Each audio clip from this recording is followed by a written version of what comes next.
Hello friends, welcome to my channel. Today we are going to talk about Virgo Ascendant and look at the predictions for this ascendant for the month of February.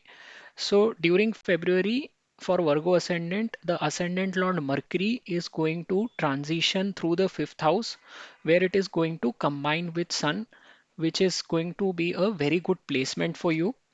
It is a very good month to utilize your skill set and intelligence, and you can learn some new things related to your profession, and you can also try some well calculated bets and speculation provided you are interested in the same. A lot of Virgo ascendant people do like speculation because it involves some kind of a calculation and analysis skills which the Virgo ascendant people are gifted in.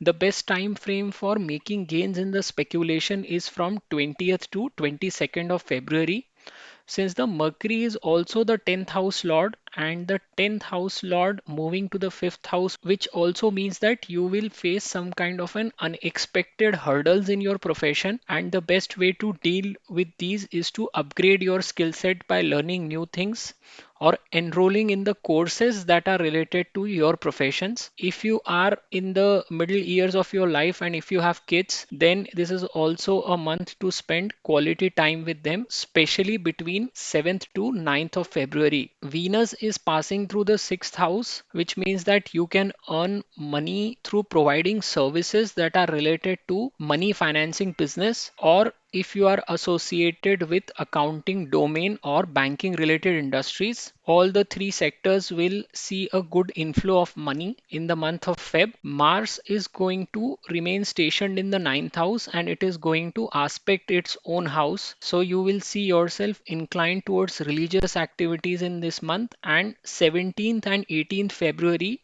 is a good time to undertake a religious travel. Jupiter is the lord of 4th and the 7th house and it is passing through its own sign in the 7th house. So people who are unmarried will continue to get an opportunity to get hitched till the end of March 23, and this is also a very good time to spend with your spouse, and Jupiter is also giving you an opportunity to start your own business in a partnership in the month of February. Sixth house Lord Saturn have arrived in the sixth house since 16th of January, and as a result responsibilities will start to increase for you. If you are doing jobs, then the best day to excel in your job is on 20th of February.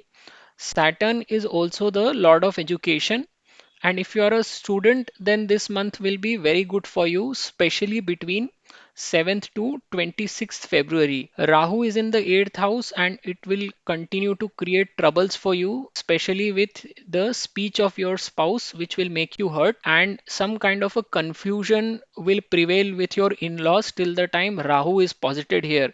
So till October end, Rahu will continue with this notorious activity and will try to harass you on these two fronts. Now there are also certain dates when you need to be cautious, and these are the dates when moon passes through your 6th, 8th and 12th house. So for you, the dates where you need to remain cautious and avoid making any key decisions are 10th and 11th of February, 14th and 15th of February, 23rd and 24th of February, and 27th and 28th of February. Just avoid these days for decision making. Overall, this is an excellent time for you to earn money through speculation as well as sharpen your skill set.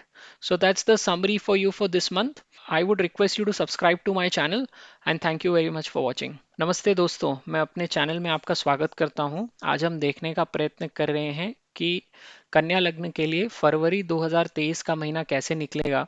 देखिए, सबसे पहले हम लोग लग्नेश की अगर बात करें तो लग्नेश बुध पंचम भाव से भ्रमण करते रहेंगे फरवरी के महीने में, जहां पर ये सूर्य के साथ युति करेंगे। तो लग्नेश का पंचम में जाना एक बहुत अच्छी स्थिति है, क्योंकि आपके त्रिकोण का या केंद्र का स्वामी त्रिकोण में जा रहा है, ऐसा आप बोल सकते हैं। तो यहाँ पर चूंकि पंचम भाव बुद्धि का है और अपना कला को निखारने का समय है, और ये एजुकेशन और स्पेकुलेशन का भी क्षेत्र है, तो अगर आप कोई भी कोर्स करते हैं इस समय में अपनी स्किल सेट को बढ़ाने के लिए, क्योंकि बुध दशम का भाव का भी स्वामी है और दशमेश का पंचम से भ्रमण यानी कि ये 8वां स्थान पड़ता है, तो आपको अनएक्सपेक्टेड तरह के रुकावटें आ सकती हैं आपके प्रोफेशनल एरिया में। तो उससे डील करने का सबसे अच्छा तरीका है कि आप कोई कोर्स कर लें अपने प्रोफेशन से रिलेटेड, जिससे कि आपके स्किल सेट में इजाफा हो।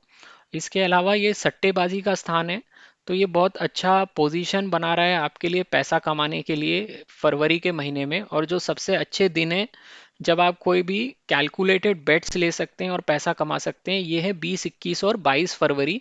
लेकिन इसके लिए आपको मार्केट का तो ज्ञान होना ही चाहिए। कुल मिला के बुध आपको यहाँ पर बैठ के अपने कला का इस्तेमाल करके, स्किल सेट का इस्तेमाल करके, इंटेलिजेंस का इस्तेमाल करके पैसा कमाने का मौका दे रहा है। और अगर आप इस समय में कोई भी एजुकेशन रिलेटेड चीज़ों को परसू करते हैं तो ये महीने में भी आपको बहुत अच्छे परिणाम देखने को मिलेंगे। इसके अलावा पंचम भाव से आप अपने संतति को भी देखते हैं, तो अगर आपके बच्चे हैं तो इस 7 से 9 फरवरी के बीच में उनके साथ कंपनी एंजॉय करने का समय है। आप समय बिताइए उनके साथ और आपको बहुत अच्छा महसूस होगा। शुक्र छठवें भाव से भ्रमण करेंगे तो यहाँ पर ये बैठ के युति बना रहे हैं शनि के साथ ही, जो कि छठवें भाव के मालिक हैं। तो अगर आप मनी फाइनेंसिंग या मनी लेंडिंग बिजनेस से जुड़े हुए हैं, अगर आप अकाउंटिंग क्षेत्र से संबंध रखते हैं या आप बैंकिंग क्षेत्र से जुड़े हुए हैं, तो ये समय में आपको अच्छा इनफ्लो देखने को मिलेगा। और अगर आप किसी भी तरह का व्यापार करते हैं शुक्र से रिलेटेड चीज़ों का, यानी कि फैशन इंडस्ट्री से आप जुड़े हुए हैं या मीडिया एंटरटेनमेंट से जुड़े हुए हैं, तो उसमें भी आपको अच्छा धन लाभ होगा फरवरी के महीने में। मंगल 9वें भाव में बैठे रहेंगे और अपने भाव को देखते रहेंगे, तृतीय भाव को, फरवरी में भी। तो यहाँ पर जितने भी लोग धार्मिक स्वभाव के हैं, उनका कहीं पर भी धार्मिक चीज़ों से जुड़ाव है तो वो कोई भी ट्रैवलिंग कर सकते हैं रिलीजियस एक्टिविटी से जुड़ा हुआ। कई लोग इस तरह के टूर्स लेते भी हैं। और 17 और 18 फरवरी दो बहुत अच्छे दिन हैं जब आप इस तरह का कोई प्लानिंग कर सकते हैं रिलीजियस ट्रैवल के लिए। गुरु चतुर्थ और सप्तम भाव के स्वामी बनते हैं और ये अपने ही भाव से भ्रमण कर रहे हैं। तो यहाँ पे ये जिनकी भी शादी नहीं हुई है उनको एक मौका दे रहे हैं गोचर में शादी करने का। मार्च 2023 तक ये स्थिति बनी रहेगी और गुरु का इस पोजीशन में आप लाभ उठा सकते हैं। इसके अलावा ये बहुत अच्छा समय है अपने पति या पत्नी के साथ बिताने का, उनको समझने का। और अगर आप कोई भी बिजनेस चालू करने का सोच रहे हैं तो पार्टनरशिप में इस समय में चालू किया हुआ बिजनेस आपको काफी लाभ देगा, तो उसके लिए भी बहुत अच्छा समय है। शनि 16 जनवरी से छठवें भाव में आ गए हैं और शनि सर्विस का ही कारक होता है। तो यहाँ पे षष्ठेश का छठे भाव में रहना बहुत अच्छा कहलाता है। अगर आप कोई भी नौकरी पेशा व्यक्ति हैं तो आपके काम में जिम्मेदारियां बढ़ेंगी। शनि के आने के बाद अगले 2.5 साल तक आपकी जिम्मेदारियों का स्तर धीरे धीरे शनि शनि बढ़ता जाएगा। इस महीने में नौकरी पेशा लोगों के लिए 20 फरवरी सबसे अच्छा दिन है। शनि आपके एजुकेशन के भी स्वामी बनते हैं। और अगर आप कोई भी छात्र हैं या हायर लर्निंग में इन्वॉल्व हैं तो 7 से 26 फरवरी का समय आपके लिए सबसे अच्छा है एजुकेशन में एक्सेल करने के लिए। राहु अष्टम भाव में बैठे रहेंगे। राहु का यहाँ पे बैठना किसी भी स्थिति में अच्छा नहीं कहलाता है। यहाँ का राहु आपको कमर के नीचे की बीमारियां देता है। और इसके अलावा यहाँ पे बैठ के आपको अपनी पत्नी के साथ अलगाव या भ्रम की स्थिति पैदा करता है। आप अपने पति या पत्नी के बोली हुई बात से हर्ट होंगे क्योंकि ये आपकी पत्नी का या पति का स्पीच का स्थान है। और आपके जो भी इन लॉज हैं उनके साथ ये गलत फहमियां पैदा करने का कार्य करता है। तो कुल मिला के राहु के अष्टम भाव में स्थिति बिल्कुल भी अच्छी नहीं कहलाती। और ये स्थिति अक्टूबर अंत तक, जब तक राहु यहाँ बैठा हुआ है तब तक बनी रहेगी। यहाँ पे बैठा हुआ राहु अगर जन्म कुंडली का हो तो वो व्यक्ति को एक बहुत अलग इंट्यूशन पावर देता है। ऐसे लोगों को पहले ही समझ में आ जाता है कि आगे क्या होने वाला है, और ये कई बार सामने वाले व्यक्ति के मन में क्या चल रहा है उसको भी भांप लेते हैं। तो ये राजनेताओं के लिए भी ये अष्टम भाव का राहु बहुत अच्छा फल देता है अगर वो जन्म कुंडली में हो तो।